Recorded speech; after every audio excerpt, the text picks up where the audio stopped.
and my kids were getting older and they were about to approach going to college, and I was kind of shifting gears as to what my role was with them and their activities and the things that I was doing for them, I started really thinking. And because I had been a fashion merchandising major in college and worked in retail management for several years, I thought, or I had planned, that I would eventually open my own shop. And the more I thought about doing that, the more I thought, no, opening a retail store probably not going to be a great thing. And then I thought, kind of really deep down, what would I want to do if I could do anything in the world? And it was like, I would want to be a writer. And it just kind of came out from just kind of me focusing on, like, inside, what would I really, really, really, really, if I could do anything.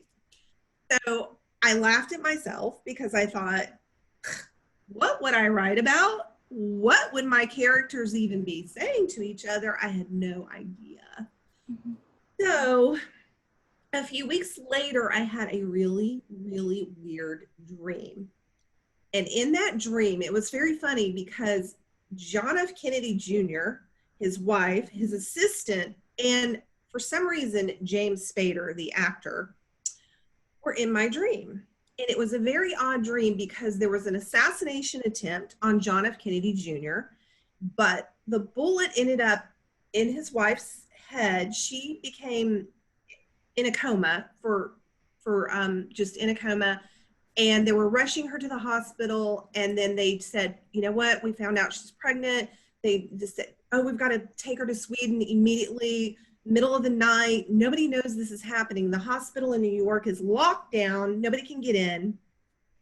And the assistant, the nurses, the doctors, they all fly to Sweden. And then there's a transplant that takes place in order to save this baby.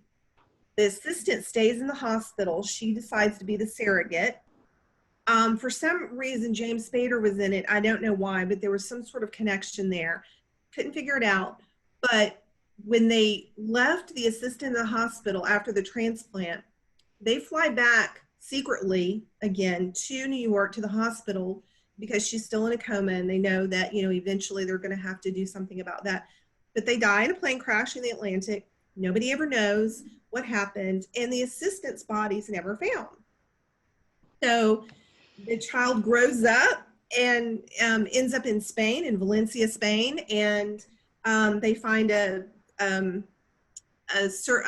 family member, like a fourth cousin. And anyway, that weird dream, I woke up, I wrote all of those details down, and I went, wait a minute, that's my book. A college student is moving into her sorority house with her best friend, sophomore year. She's taken a famous author's class. She has to write a paper. Her paper becomes this crazy story.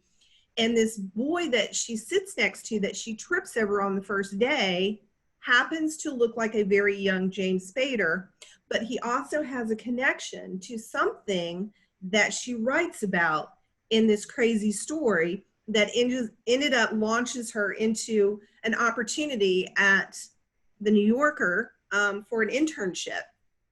So that's how I came up with my first book, Walking the Crimson Road, which is actually set at the University of Alabama, which is where I went to college.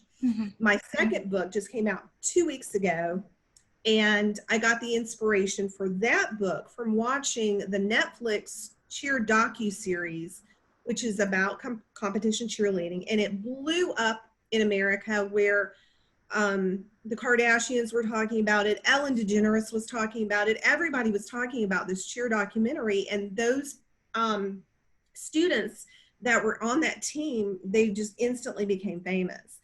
And I watched it, and because my daughter had been a competition cheerleader for many, many years, I watched that and I went, there's a story here. For whatever reason, it came to me pretty easily. And I set the story in South Louisiana. I grew up near New Orleans. I grew up on what's called the North Shore of Lake Pontchartrain, because if you look at a map of Louisiana, it kind of looks like a shoe. It kind of comes down, and the ocean kind of is right down there. And I'm I grew up in that area right there, just north of New Orleans.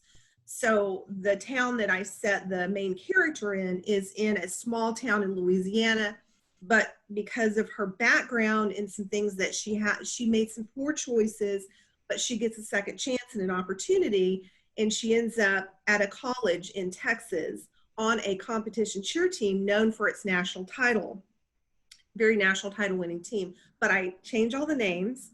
I make up a name for the college called Natchez, and I set it in Nacogdoches, Texas.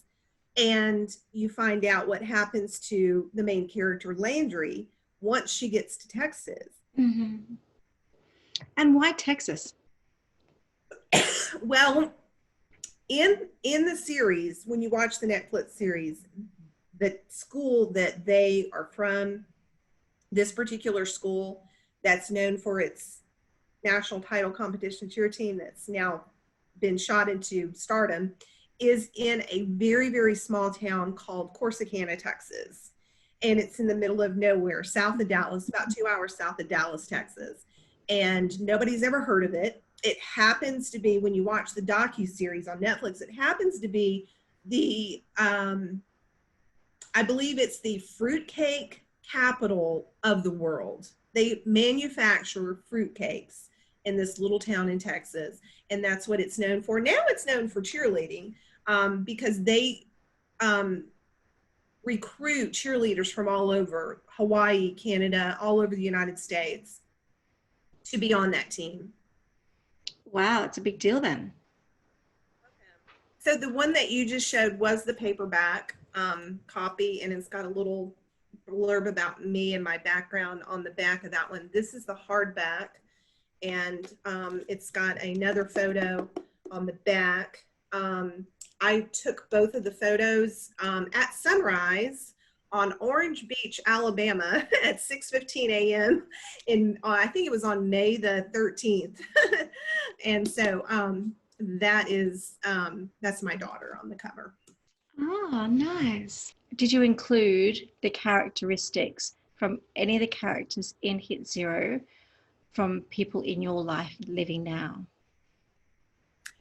Well, I was a cheer mom for many, many years. My daughter was a competition cheerleader, and she also cheered sideline for football, which is usually on Friday nights, big deal here in America for football and cheerleading. So I had that background, and I don't think that I necessarily imagined any characters, or I didn't really put any real person with the character. I just got the inspiration from watching the Netflix docuseries Cheer, and I just kind of developed the character. But I like to set my characters in towns and places where I'm very familiar with. Mm-hmm. So Louisiana, and the book that's written on the University of Alabama campus, New Orleans, and places like that. I usually mention places and activities and things like that in and around New Orleans in my books. Atlanta, obviously, Atlanta, and places like that. So very familiar locations. I usually add and can write about those things that are very familiar to me. As far as the ideas behind the book, as far as like kind of giving it as kind of almost like a good message or a good story. I think just personally, as a Christian or a follower of Christ, I think that, it's important for, me to kind of make sure that those books are something that's going to be a positive message, influence on someone who's, maybe not sure about their decisions or their choices, and they can read those characters and then in their own mind play out, how would I handle that situation if it were me? Mm-hmm. Or how would I just make that decision? I write YA, more pop culture romance for girls, geared toward girls, versus the fantasy and the things that some of the other writers were writing about, dystopian universe or dystopian worlds and things like that. Mm-hmm. I haven't created anything like that, my mind tends to go more pop culture. I'm more like contemporary women's fiction and things like that. I think from the time that you're little, before you can really communicate, if you can draw a picture and tell a story or listen to a story and then act out the story, I mean, all of those things lead up to being a good communicator and being a good reader and learning and processing things like that. And I think that reading is one of the key things for children, especially starting out really young. And I used to read to my kids every night. My kids don't love sitting down to read anymore, and I don't really know why. It just isn't something. And I think probably for my son, it's probably too many video games. He was probably doing too much video game playing and all of that hyperactivity, that probably too much high sensory activity happens, and they can't sit down and calm down enough to sit and read. But one of the things that I love is when I read a book that I really, really enjoy, I want to crawl into the page of the book and just live there. And that's probably one of the things that I love so much about writers that are able to do that.